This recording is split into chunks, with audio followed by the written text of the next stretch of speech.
guys, Tarke here, and today we're bringing some very exciting Path of Exile announcements. So Path of Exile just dropped this new trailer, which I'll let run through a little bit, and we'll talk about what it has to say. And they also dropped some rather cryptic teasers and all the new supporter packs, and they all tie together something very interesting. So, things worth noting, this is not to do with 3.13 League. This will be coming out next League. This is like expansion content. So we'll be getting this and a League on top.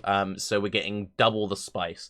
So next League should be very exciting because not only will we be getting all this new expansion endgame systems, we're also going to be receiving a League on top of that. So to break this footage down and really look at what we've got here, we see some kind of Atlas-like area, which then brings up what looks a lot like an ascendancy tree, which, if you look carefully, has League mechanics within it.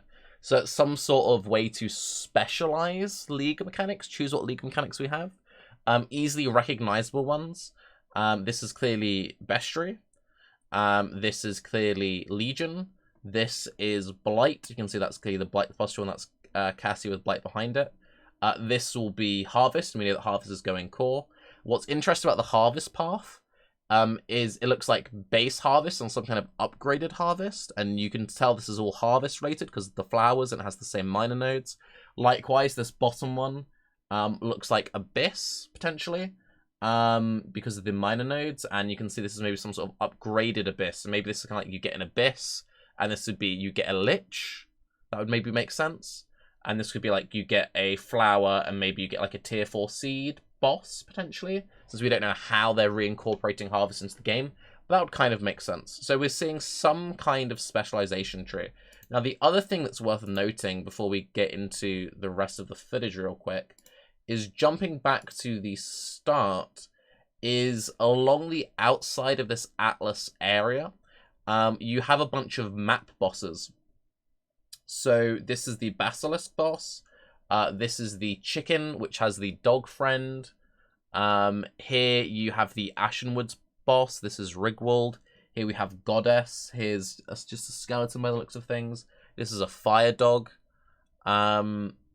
So it could be a situation where you get this portal, because this is the player portal. You pull into this area. Maybe it randomly rolls the bosses. Maybe the bosses are set. We don't entirely know. And then maybe based on the bosses, that dictates this skill tree that comes up. Maybe the skill tree is something separate to that, which is static. But as this plays through, they activate Explosion, and we then go to the second area. Now, this second area, it looks like once you activate the shrine turns into this ritual kind of area. You see a giant ritual ring, and in the background, if you look at the edges, you can see the starry celestial background. So this is the same area as this, just activated. If you slow it down, it's a bit more obvious to see. So that's very interesting. So you can see in the background the stars twinkling. Also confirmed cyclone buffs, question mark. So it'll be interesting to see what kind of role this will function. Is this something that maybe you unlock as a reward, maybe like as a boss reward or something, or is this something that you'll be doing routinely or regularly? Like, how regularly will we be doing these ritual style encounters? Obviously this isn't going to replace mapping. We knew we're getting some big addition, some big rework of the mapping system, the end game system, but I'm very curious to see like what function this will actually serve, like how will this interact with our core gameplay.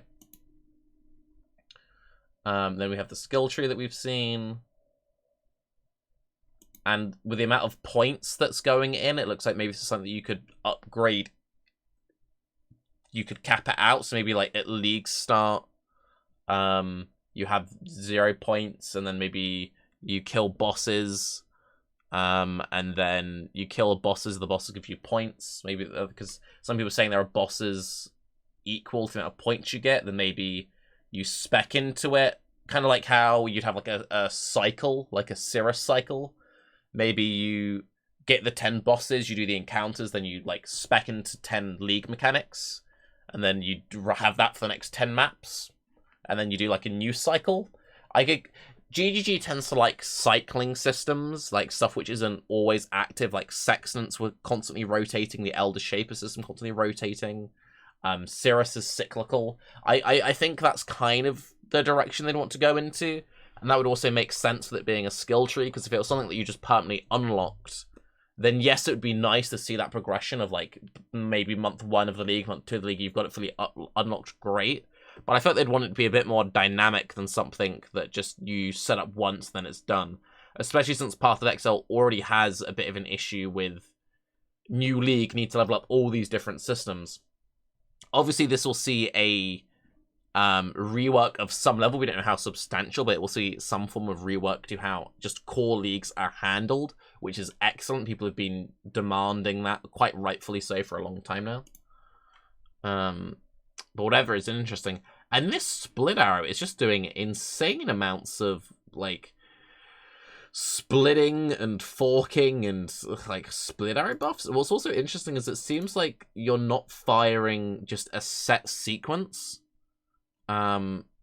Usually you get a straight volley. It looks like some are traveling further. That could just be a new animation. But you can see they're not all traveling at the same distance. So that could just be maybe a split arrow rework. Could just be an animation change, but that's also very interesting because that is mechanically very different to how split arrow normally functions. So, there's also a shrine there. I don't really know. What we do know, though, is on the 7th of January, we're going to be getting a live stream, which will be covering the expansion news, and then we'll actually have the league coming out later on. It should be very exciting if we're getting both the expansion and then the league announcement all tied into one, which would be very, very cool. So alongside this, the other teasers we've seen is this. Good Tidings Nomad. I am a simple messenger from a place of great darkness and great distance. Those great and unreachable have heard the silence echoing from that which once hunted here, and they have turned their gaze to this place. Rejoice, Nomad, for she approaches, and she seeks to witness your struggle. And this is obviously linked to this, because it was the teaser that came out days before. And also in the background, you can see the Atlas giant circles, which is the same we see at the start here. Like that is very clearly that, just with the transparency turned down. Very interesting when it comes to echoing silence and she. Notable lore characters, which we haven't seen yet, would be Calandra, would be an obvious one. But, this seems more like something to do with Harby. Seems like a distant enemy, a distant foe, kind of like what we saw with Elder. GGG has said at some point we'll see like what Elder is. Like Elder is just the underling of a much bigger, much greater evil. So we might be getting some more like weird, crazy eldritch horror vibes.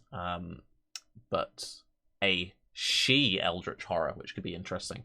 Because usually that sort of stuff tends to be kind of like just genderless, unconceivable, all evils. We could just be getting some like completely new thing that we know nothing about, but it's definitely going to be very interesting seeing all the different laws and like what could come from this. Yeah, and also this whole like hunting ground stuff, and also we see shrines, which might give like player buffs. In the split arrow clip, there's very clearly a shrine here. So maybe that's what's causing this bouncing behavior. It makes you want to think of like the old ones and kind of where Einhar is coming from, but that also leads into something very interesting. So I will talk about the core supporter packs generally, but the top supporter pack, generally what Path of Exile does with their supporter packs is the top supporter pack is the big bad. So like the Orion supporter pack was like a Cirrus. The big Katava supporter pack, that was the end boss. So whoever this apparition is, this is very important because all the others are based on league mechanics. So we see a harvest one, we see an Abyss one, we see a Breach one, we see a Delve one. We know what these are. This last one is a unknown entity. But what is interesting about this last one is incredibly similar to a character that we were introduced to in Path of Exile 2. This guy. So this, I think, might be the replacement of Sin. This is a NPC you meet very early on in Act 1, and he joins you in town. I think he's called the Hanged Man. I can't remember exactly what his proper name was. But his whole, like, imagery and iconography is death, tree roots, and this weird blue magic-y glow. And you meet him very early on. It's like the 3rd zone or something in PvT. What do we see here? We see tree roots. We see the same kind of blue, just like a slightly more updated version of it. And everything about the set and all of his wings, like they're twigs, they're branches. I think it's a very safe assessment to say that this is this person. They've even got the same pointy hood, the same exposed blue arms. I think it's definitely the same person, just with like a slightly more updated model. And you can see in this set, like, you've got these tree branch things coming off the helm, the shoulders, the back. So whoever this person ends up being could have some major implications for actual Path of Exile 2 lore, which is very interesting also. So there's a lot of exciting things going on there. And then another thing which is very much worth talking about is, and this is something a bit cheeky that we need to call out here. So there's been lots of really cool announcements. But Bex has been making them on her own personal Reddit account and not the new official community Reddit account. I'm onto you, Bex. You are just farming all the karma. You're robbing the community GGG team of karma because you are farming all the karma for yourself. Now, before we end this video, let me know what you think all the speculation might be. And I don't normally do sponsored content on my YouTube videos, but someone from Exeter was a fan of my content and they sent me some of their products. I'm not being paid to say this, and I really got on well with them. So I will just very briefly talk about this brand for a bit and rate me out of 10 of how good of a job I did with this shilling. So, Exeter do sort of minimal smart accessories. So you've got like wallets, you've got laptop covers, key tags and stuff. And the thing which is kind of cool about them is a lot of this very smart minimal vibe tends to be very metallic, which I find quite off-putting. I'm a big fan of the leathers, and they actually use really nice premium top grain Italian leathers, and their stuff is just a bit smart and a bit cool. They've got stuff with buttons. You press the button and your cards all fan out, which I like little nifty things like that. This is a bifold wallet, and you're like, okay, well, I've seen wallets, that's nothing new. With magnets, and it all separates out. Like, it's actually kind of nifty. Like, a lot of this stuff, if you're someone who's into like everyday carry or essentials, and you like more of a nice finish and a premium feel, I'm a sucker for just a simple card carrier. This is the one that I've been using. And if you're in the UK, I can highly recommend accessorizing your wallet with the only money I can afford, a £5 note, because the green just complements it really well. But yes, they've got a 35% sale going across the website. And if you use my referral link, you get an additional 5% on top of that. So if you're just looking for something for yourself or like a last minute Christmas present or something, they've got 40% off across the website. And you also get a free gift bag. So I'd recommend just checking them out. You might find it kind of interesting. But yes, I'm Tarke. Let me know what you think of the upcoming Path of Exile expansion news, whatever it may be. And thank you again, Exeter, for sending me some cool samples. Have a good day. Bye-bye.